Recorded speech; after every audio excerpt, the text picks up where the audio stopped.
This is an open plea from a citizen outside the state of Utah to the governor of Utah, the man, I believe, who is portrayed in this portrait, Gary Herbert, current Utah governor, a Republican, evidently a member of the LDS Church, about an entity that most of America looks upon as connected somehow or another to the LDS Church. It was probably founded by the LDS Church.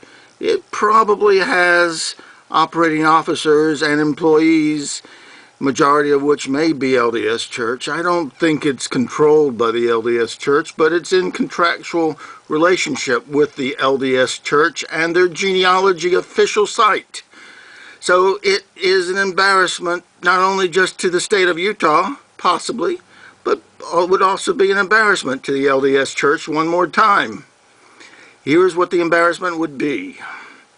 They have undergone a series of changes that have been to the detriment of their customer base.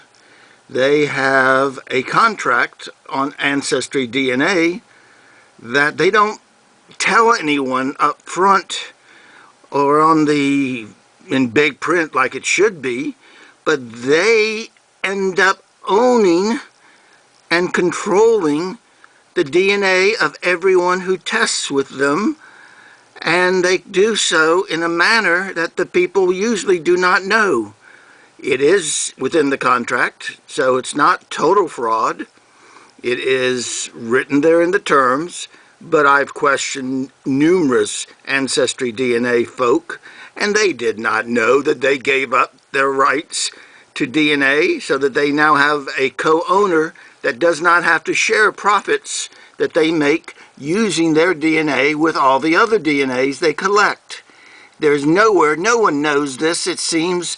When they test, they find out seemingly only from me, because no one reads the terms unless they are given a heads up, unless they are given a fair indication of what's in the contract.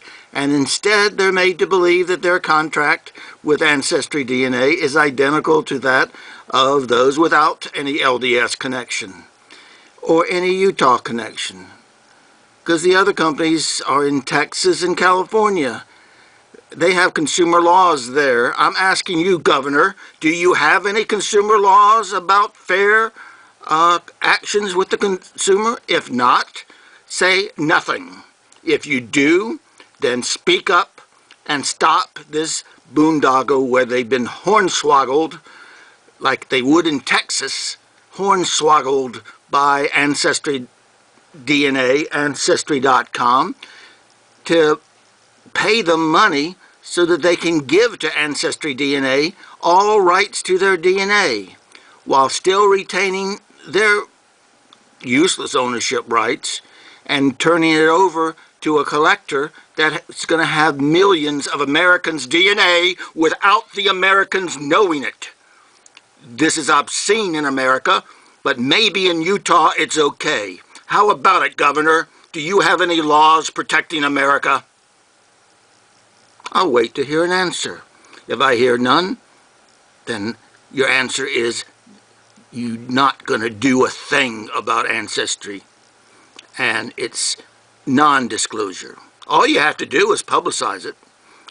Publicize it enough so that people know going into the contract what has happened. After they go into it, as suckers always are, they say, well, I think Ancestry deserves, they needed it. No, they don't.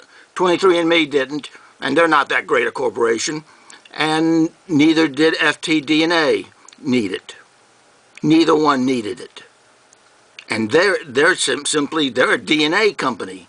Ancestry is a megalith that's trying to steal from Americans things that they don't know they're giving. And it may not be technically theft, but it sure is despicable. Are you going to do anything, Governor? Let us hear, or let us not hear. This is Kin Mapper. Write me anytime you want, Governor, and I'll explain you more.